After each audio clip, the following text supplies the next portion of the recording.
ये है भारत के मुसलमानों की सबसे बड़ी और सबसे ताकतवर पार्टी।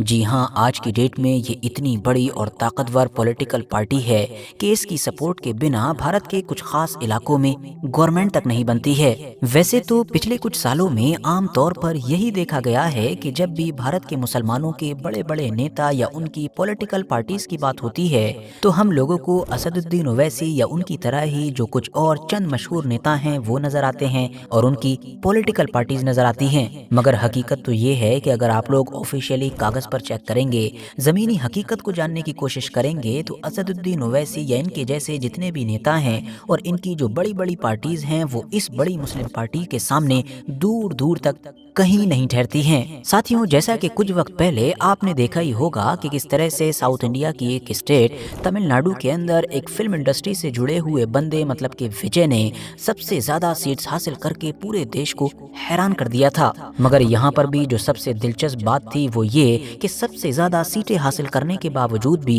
विजय उस वक्त तक सीएम नहीं बन सके थे कि जब तक इसी मुस्लिम पॉलिटिकल पार्टी ने उनको सपोर्ट नहीं दिया था। विजय के तमिलनाडु से निकलकर अब अगर थोड़ा और नीचे जाएं और केरला पहुंचें तो केरला की तो बात ही ना कीजिए, क्योंकि यही वो जगह है कि जिसको भारत के मुसलमानों की इस सबसे ताकतवर और बड़ी पार्टी का गढ़ समझा जाता है। जी हाँ, जैसा कि आप में से शायद बहुत सारे लोगों को याद होगा कि जब केरला के इलेक्शन का रिजल्ट आया था तो सोशल मीडिया के ऊपर एक वीडियो को खूब वायरल किया जा रहा था, जिस वीडियो को लेकर ये दावा किया गया था कि देखो किस तरह से कांग्रेस के केरला में जीतने के बाद वहाँ के मुसलमान पाकिस्तान का झंडा लहरा रहे हैं। हालांकि बाद में ये सारे दावे, ये सारी चीजें फर्जी निकली थी, क्योंकि ये पाकिस्तान का झंडा नहीं था बल्कि इसमें और पाकिस्तान के झंडे में काफी फर्क है। और ये झंडा भी दरअसल मुसलमानों की उसी सबसे बड़ी और ताकतवर पार्टी का झंडा था कि जिसकी बात हो रही है। नाम है IUML, मतलब कि इंडियन यूनियन मुस्लिम लीग। इस पार्टी के इतिहास पर तो नजर डालेंगे ही, मगर उससे पहले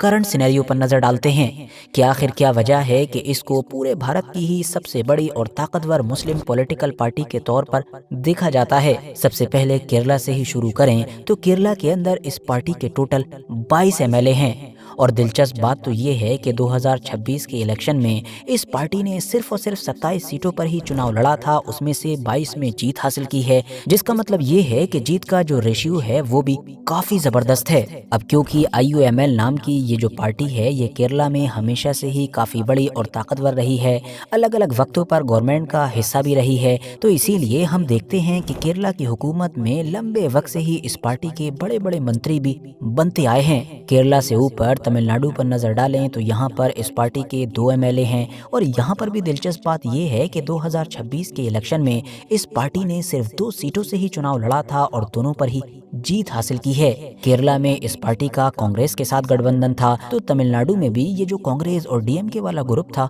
उसी में शामिल थी। मगर जैसा कि हम जानते हैं कि तमिलनाडु के जो नतीजे थे वो काफी चौंकाने वाले थे। विजय के जिनके बारे में किसी ने भी नहीं सोचा था, उनकी नई नवेली पार्टी की ही सबसे ज्यादा सीटें आई, मगर फिर भी विजय सरकार नहीं बना पा रहे थे क्योंकि मेजोरिटी से वो अभी भी कुछ सीटें पीछे थे। तो ऐसी मुश्किल कंडीशन में सरकार बनाने के लिए विजय को जिन चंद पार्टियों ने समर्थन दिया उनमें कांग्रेस के साथ साथ ये पार्टी मतलब कि इंडियन यूनियन मुस्लिम लीग भी शामिल थी। तो मतलब आज की डेट में ये पॉलिटिकल पार्टी केरला और तमिलनाडु दोनों जगह पर सरकार में मौजूद है। देश की जो लोकसभा है उसके अंदर भी इस पार्टी के 3 सांसद मौजूद हैं। और जैसा कि हम जानते हैं कि इतने सांसद असदुद्दीन ओवैसी की पार्टी के भी नहीं हैं। इसके अलावा देश की राज्यसभा के अंदर भी इस पार्टी के हमको 2 सांसद देखने को मिलते हैं, जबकि ये वो जगह है कि जहां पर देश की बाकी किसी भी मुस्लिम पॉलिटिकल पार्टी का कोई मेंबर दिखाई नहीं देता है। अब अगर इतिहास की बात करें तो इस खास पॉलिटिकल पार्टी की हिस्ट्री जानने के लिए हमको 1947 से भी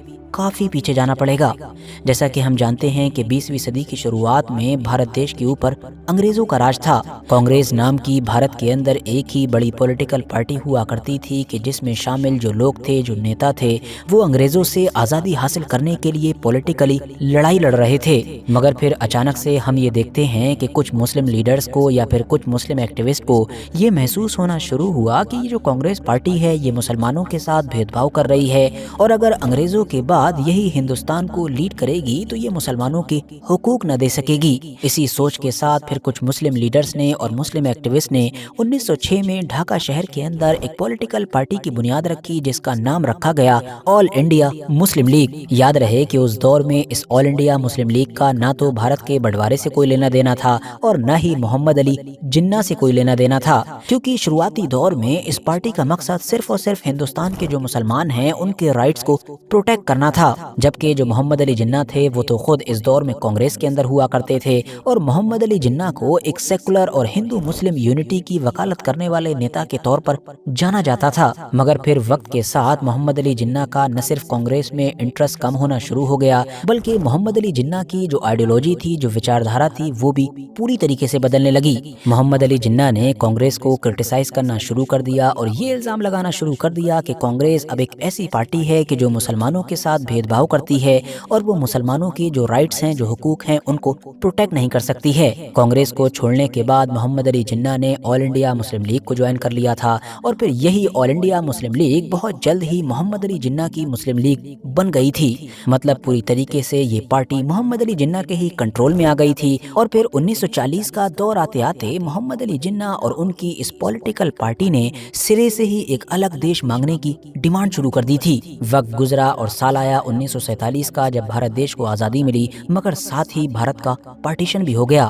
پاکستان نام کا ایک دیش وجود میں آ گیا۔ تو جب پاکستان بن گیا تو یہ جو آل انڈیا مسلم لیگ تھی یہ بھی ختم ہو گئی، کیونکہ 1906 میں بننے کے بعد سے اس نے صرف دو ہی ٹارگیٹس کو حاصل کرنے کی کوشش کی تھی۔ پہلا تو انگریزوں کے خلاف لڑنا، ان سے آزادی حاصل کرنا، اور دوسرا مقصد تھا الگ دیش حاصل کرنا۔ تو اب جب یہ دونوں ہی مقاصد پورے ہو چکے تھے تو یہ جو آل انڈیا مسلم لیگ تھی یہ بے معنی ہو چکی تھی۔ آزادی کے بعد پھر یہ دیکھا گیا کہ پاکستان کے اندر جو کچھ بڑے اور پرانے لیڈرز تھے انہوں نے وہاں پر بھی ایک نئی مسلم لیگ کی بنیاد رکھی جس کو نام دیا گیا پاکستان مسلم لیگ، مگر وہ زیادہ وقت تک صحیح طور پر ایگزسٹ نہ کر سکی اور ٹوٹ گئی اور پھر اس میں سے کئی الگ الگ شاخائیں نکل گئیں۔ دوسری طرف اسی دور میں ہی ساؤتھ انڈیا کے علاقے میں، خاص طور سے جو مدراس کا پورا علاقہ تھا، وہاں پر بھی ایک بہت ہی بڑے اور مشہور مسلم لیڈر ہوا کرتے تھے جو کبھی آل انڈیا مسلم لیگ کا بھی حصہ رہے تھے اور ان کا نام تھا ایم محمد اسماعیل۔ انہوں نے 1948 میں ساؤتھ انڈیا کی جو مسلم پاپولیشن تھی، جو ظاہر سی بات ہے ایک بہت بڑی پاپولیشن تھی،